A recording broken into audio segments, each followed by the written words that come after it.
Madeleine, very striking, beautiful child. I'd almost, if I want to better phrase, call her doll-like. She'd got very pretty, very, she's a very good child too, to interact with. She was very bright. You could have a lot of fun with Madeleine. She was 3 years old, with wide, doll-like eyes and a smile that could light up even the quietest corners of a room. Madeleine McCann was described as bright, playful, and full of life. On holiday with her parents and siblings in Portugal, she should have been safe.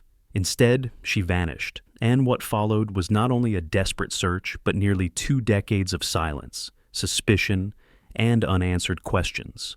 2 men stand at the center of this mystery: David Payne, a close family friend, and Gerry McCann, Madeleine's father. One of them was the last non-family member known to see Madeleine alive. The other made the decision to send him into the apartment that evening, just after 6:30.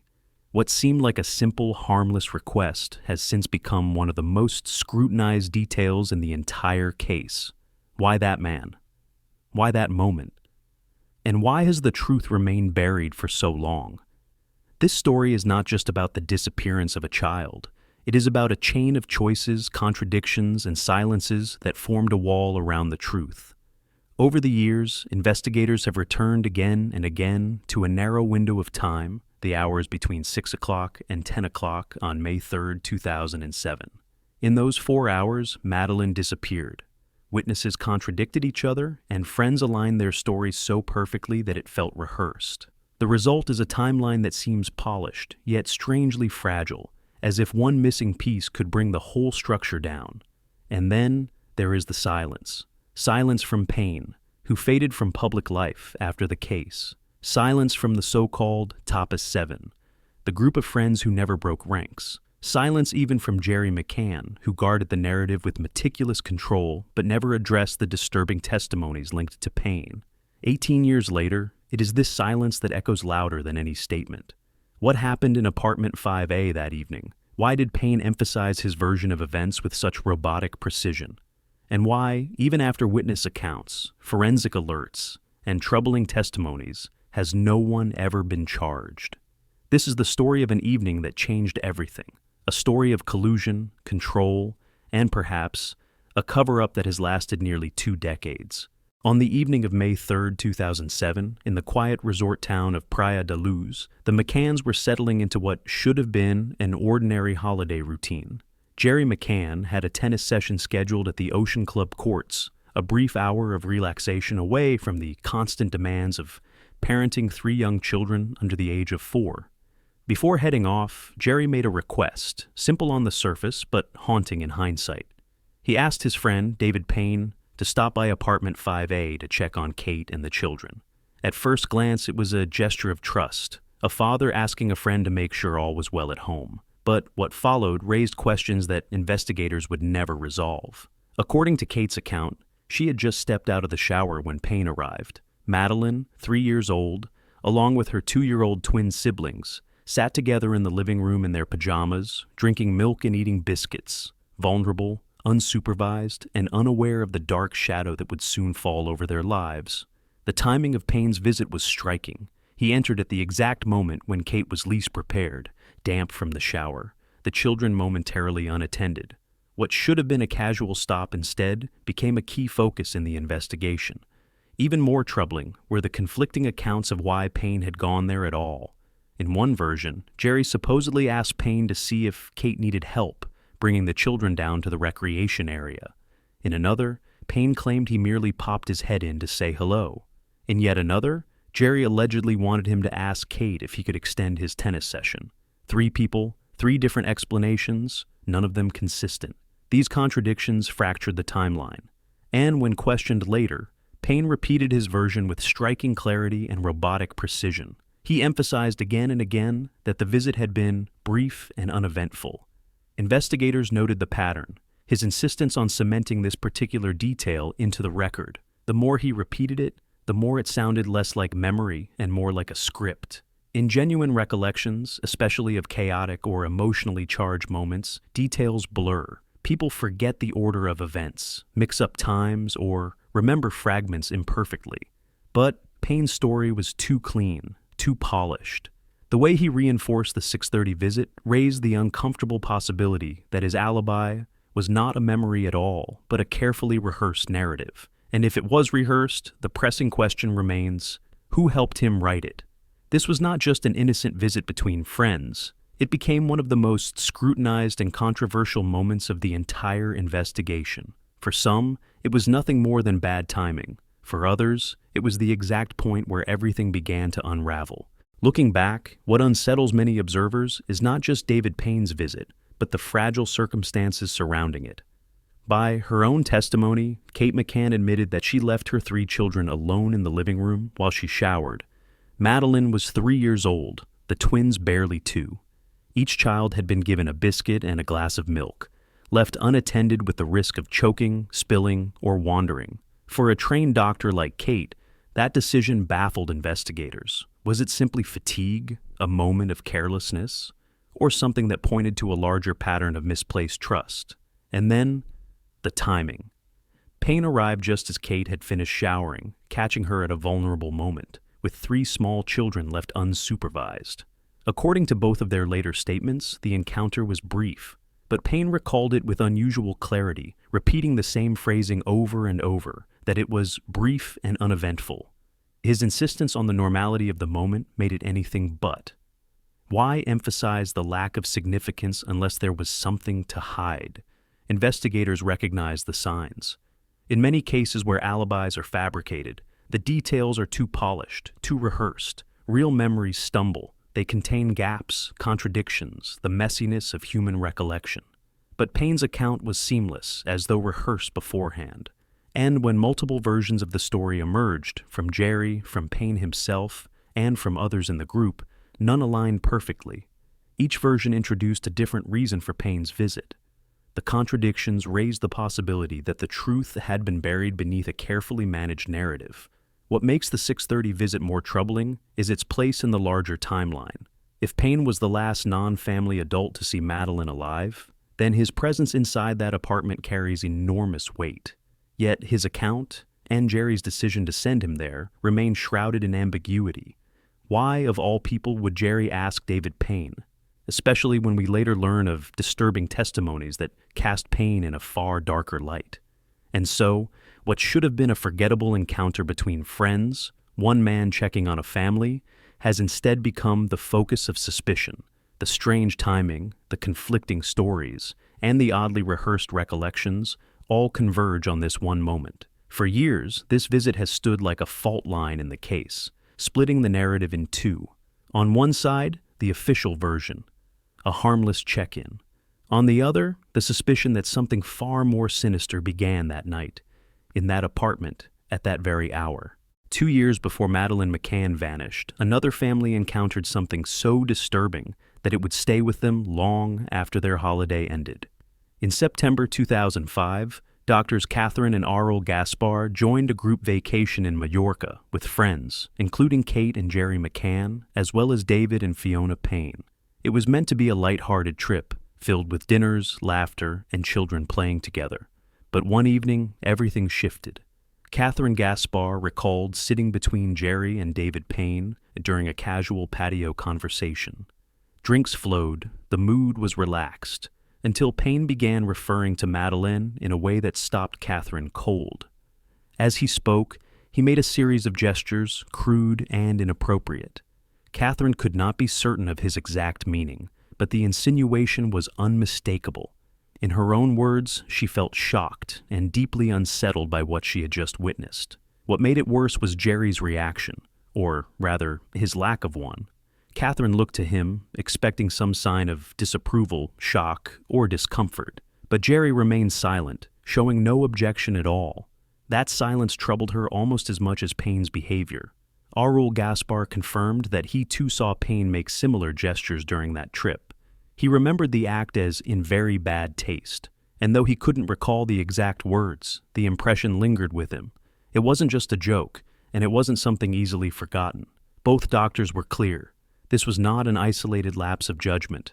Catherine later recalled seeing Payne repeat such behavior on another occasion, this time involving reference to his own daughter. For Catherine, it was enough to change her behavior. During the holiday, the parents often rotated duties of bathing the children. But after what she saw, Catherine made sure David Payne was never alone with her child. She told Arul to remain nearby whenever Payne volunteered to help. In her own words, she didn't trust him bathing the children. These were not the instincts of an overreacting parent. Catherine was a doctor, measured and rational. Her instincts were based on what she had seen with her own eyes. And yet, she and her husband did not raise the issue directly with the group at the time. Like many people confronted with inappropriate behavior in social settings, they kept their discomfort private. They moved on, or at least tried to. But in May 2007, when news broke that Madeleine had disappeared, Catherine's thoughts raced immediately back to David Payne. Before she even knew he had been in Portugal, her mind went to him. When she later saw him on television, standing with the McCanns, part of their inner circle, her alarm grew overwhelming. Within 2 weeks of the disappearance, the Gaspars submitted sworn statements to police in the UK. They described in detail what they had witnessed, provided photographs from the Majorca trip, and explained their lasting concerns about Payne. These were not rumors. They were formal testimonies, signed and documented, and yet, shockingly, no meaningful action followed. Payne was never directly confronted with the Gaspar allegations, never formally interrogated about them, and never subjected to psychological assessment. The warning flare that should have redirected the investigation was quietly ignored. The Gaspar testimony remains one of the most troubling elements in the entire case, not least because it links Gerry and Payne together years before the disappearance. If Gerry had witnessed the gesture, why did he later entrust Payne with checking on his wife and children that fateful night in Portugal? Was it negligence, denial, or something far more deliberate? If the 6:30 visit raised questions, what followed later that evening opened a chasm in the timeline. Between 8:30 and 10 p.m., David Payne seemed to vanish. While the group gathered at the Tapas bar for dinner, swapping turns to check on their children, Payne's presence became strangely difficult to confirm. Officially, he was at the table. But when investigators searched for independent witnesses, hotel staff, other guests, surveillance footage, there was nothing. No verifiable trace. For 90 minutes in the most crucial window of the night, Payne was effectively unaccounted for. This void would not be so alarming if it did not overlap perfectly with the moment Madeleine is believed to have disappeared. Around 9 p.m., Kate supposedly checked on the children and discovered that her daughter was gone. Panic ensued, the search began, and chaos rippled through the Ocean Club resort. Yet Payne, the man who had been inside apartment 5A earlier that evening, could not be independently placed during this decisive time. The unease only deepened when an Irish family, the Smiths, reported what they saw at 9:55 p.m. Walking back from a night out, they encountered a man hurrying through the streets of Praia da Luz. In his arms, he carried a young girl, about 3 or 4 years old, wearing pale pajamas and barefoot. She looked limp, as if asleep. Or worse. The Smiths later described the man's gait, his posture, the way he avoided eye contact. At first, the sighting seemed unconnected, but months later, when the family saw footage of Gerry McCann carrying one of his children off a plane, they froze. The mannerisms were identical. If the Smith sighting was accurate, it places a man carrying a child in the very time slot, when Payne was also absent from independent observation. 2 men, 2 vanishing timelines, 1 missing girl. Was this coincidence, or was it the darkest intersection of their stories? And then there was the silence of technology. In 2007, mobile phones routinely left digital fingerprints, calls, texts, pings from cell towers. Yet on May 3rd, Payne's phone showed no activity whatsoever, not a single call or message throughout the critical evening. In an age when devices rarely stayed quiet, this silence became its own kind of evidence. Investigators wondered, had he switched it off to avoid detection, left it behind to sever the trail? Or was it sheer chance that his digital footprint evaporated at the exact moment Madeleine vanished? When Payne finally reappeared, it was not as a frantic father figure or a distraught friend. Witnesses recalled him as oddly composed, stepping into the role of organizer. He gave instructions, directed search efforts, even focused attention on specific areas near the resort pool, locations where cadaver dogs would later alert. His calmness struck some as leadership, To others, it looked rehearsed, almost managerial, as if he knew what had happened and was guiding the chaos rather than drowning in it. In the investigation of a missing child, timelines are sacred. Every minute matters. Every action is weighed. But, in this case, the missing hours of David Payne and the haunting image of a man carrying a child through the dark streets remain among the most disturbing gaps in the entire case. When witness statements blurred and timelines fractured, investigators turned to science for clarity. What the forensics revealed was both shocking and deeply unsettling. Specially trained cadaver dogs were brought into apartment 5A, the holiday flat where Madeleine had last been seen. These dogs, capable of detecting the scent of human decomposition long after a body has been removed, alerted in multiple places tied directly to the McCanns. The first alert came in the bedroom corner where Madeleine was believed to have slept. The dog's reaction was immediate and focused, an unmistakable signal that at some point the scent of a corpse had been present there. A second alert occurred in the living room, near a wardrobe tucked into the corner. To the naked eye, it was just another piece of furniture, but to the dog, it was the trace of something far darker. Investigators theorized that the wardrobe may have been used briefly to conceal a body or an object contaminated by one. The implication was chilling. This was not an abduction carried out by a stranger breaking in. This suggested a staged scene, a hurried attempt to manage what had happened. Then came perhaps the most damning discovery of all. The cadaver dog alerted inside the trunk of the Renault Scenic, a car rented by the McCanns nearly a month after Madeleine disappeared. Even after weeks had passed, the dog reacted strongly to the scent. Forensic experts explain that cadaver odor is not easily transferred. It usually requires direct, prolonged contact with a body. How, then, could that scent appear in a vehicle that had not been in use the night Madeleine vanished? The blood detection dog added another layer. Under the tiles of the bedroom floor, in the exact area where the cadaver dog had first alerted, it detected traces of blood invisible to the human eye. When the tiles were lifted and samples taken, DNA tests were performed. The results showed a match with Madeleine on 15 of 19 genetic markers. Not enough for absolute legal certainty, but statistically significant and highly unlikely to belong to another family member by coincidence.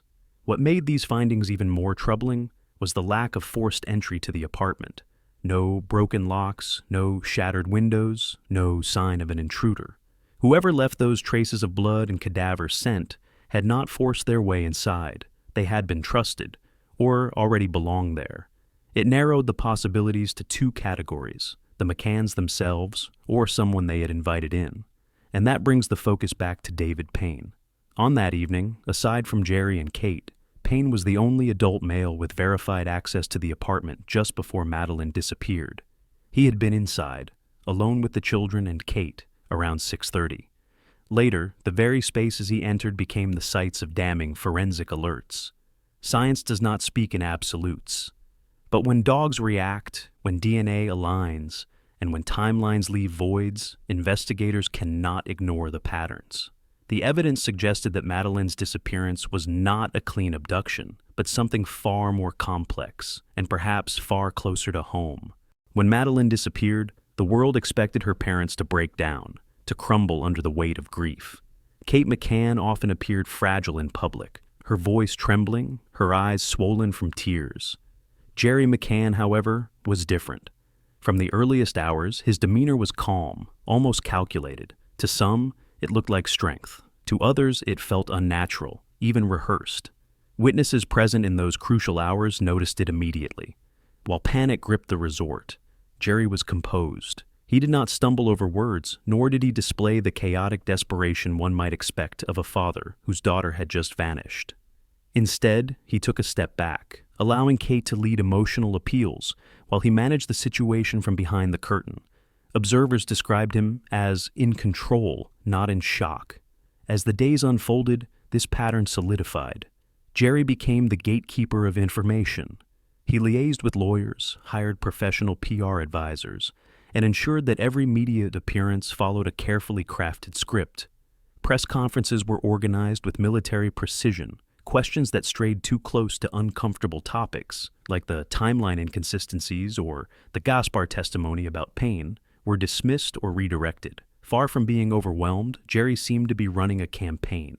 The creation of the Find Madeleine Fund, the development of a website, and international awareness drives were launched almost immediately.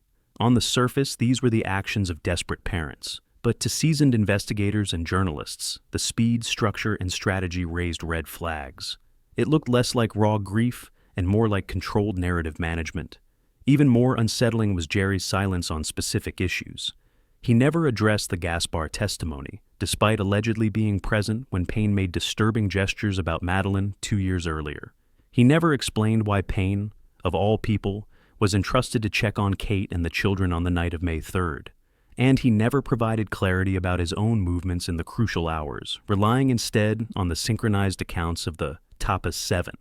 Psychologists often note that trauma produces erratic behavior. Innocent parents caught in tragedy might display confusion, bursts of emotion, or even contradictory statements born from shock. But Gerry's story was crisp, unwavering, and reinforced by the group around him. To some, this suggested foreknowledge, that he wasn't stumbling through grief, but managing damage. The Smith family's sighting of a man carrying a child, eerily resembling Gerry's mannerisms, added fuel to suspicion. Though never proven to be him, the description haunted the case. If Gerry knew or believed that Madeleine would not return, his composure made sense. He wasn't hoping for a miracle. He was containing a narrative. None of this proves guilt. But the question persists. Did Gerry McCann's calmness come from innocence or from knowledge? Was he protecting only his family's image or shielding something darker? His role, marked by control and silence, remains one of the most haunting aspects of this case.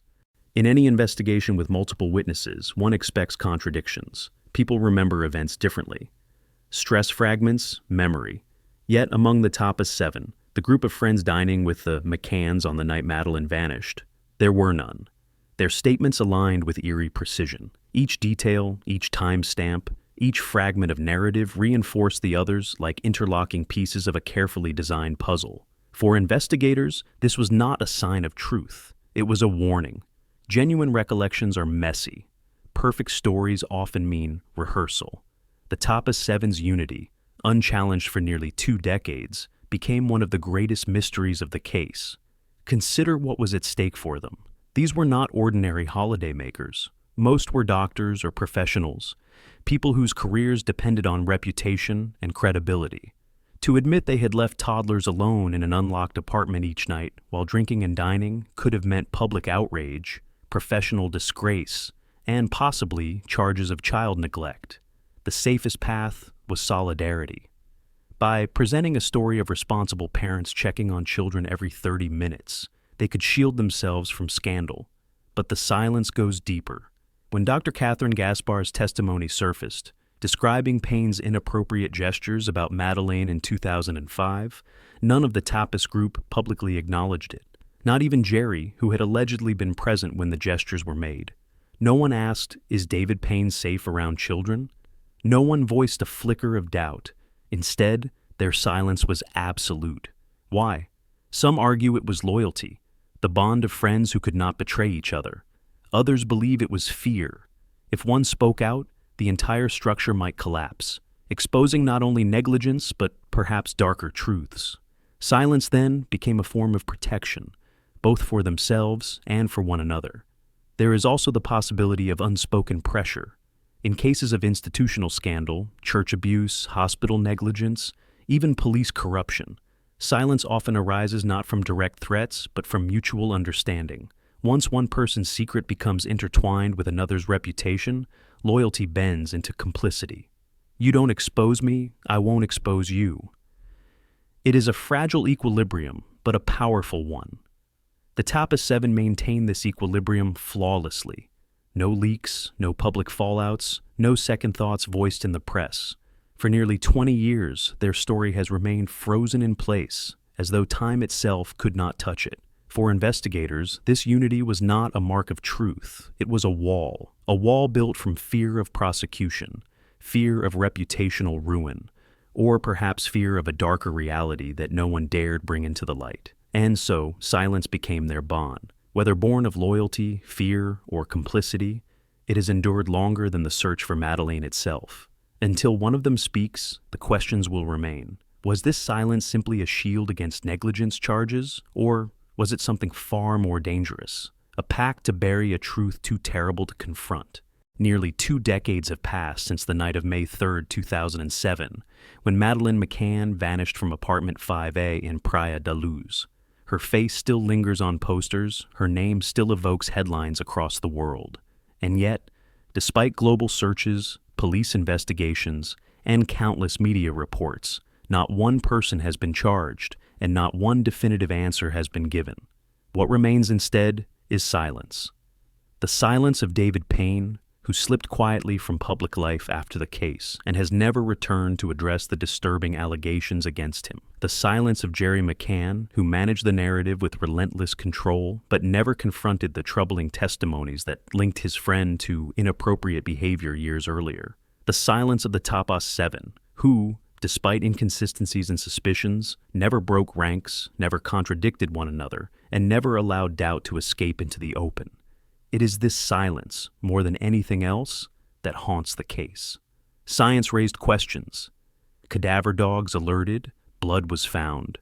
DNA suggested traces of Madeleine inside the apartment, and even in a car rented weeks later.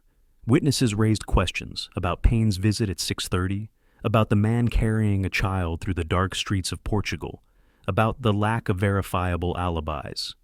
Yet, at every turn, those questions met the same wall: silence, polished narratives, and carefully managed appearances.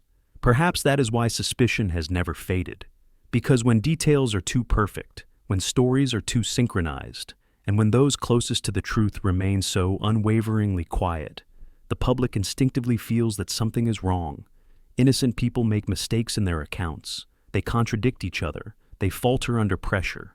But here, for nearly 18 years, the story has remained intact, rigid, rehearsed, and resistant to change. And so, the questions linger. Was Payne's visit at 6:30 truly brief and uneventful, or the start of something darker? Did Gerry's composure come from innocence, or from knowledge he could never admit? Was the Tapas Seven silence born of loyalty to friends, fear of negligence charges, or complicity in something far worse? Until someone breaks the silence, these questions will echo louder than any answer. The world may never know what happened in those 4 hours between 6 and 10 p.m. that evening. But one truth has already emerged. Silence is not neutral. It protects, it shields, and sometimes it condemns. Madeleine's face, frozen in time, continues to stare back from posters and photographs. A reminder of innocence lost, of a case unsolved, of secrets kept too long.